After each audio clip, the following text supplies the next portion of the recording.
Welcome to RN news. ముందుగా headlines. Rythu Bharosa ఎక్కడ అంటూ నిలదీసిన రైతులను కొట్టడానికి చేయెత్తిన కాంగ్రెస్ నేతలు.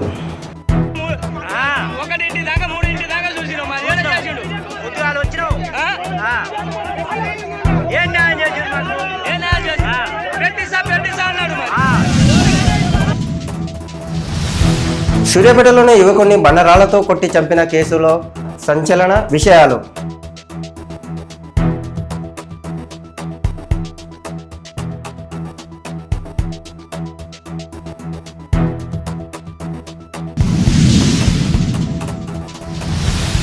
టీచర్ పోస్టు కోసం 8 నెలల గర్భవతి న్యాయ పోరాటం.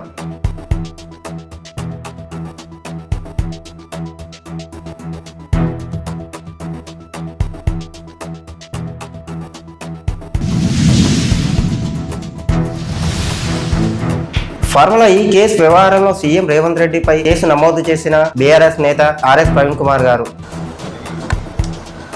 రాష్ట్రానికి రావాల్సిన పెట్టుబడులు ఇవన్నీ కూడా రాకుండా పోతున్నాయి. దీనికి ప్రధానమైన కారణం తమకు గుడ్డుకారం పెడుతూ యూనివర్సిటీలో తమను వేధిస్తున్న వైస్ ఛాన్సలర్ను తొలగించాలని బీఆర్ఎస్ నేతకు చెప్పుకున్న విద్యార్థులు.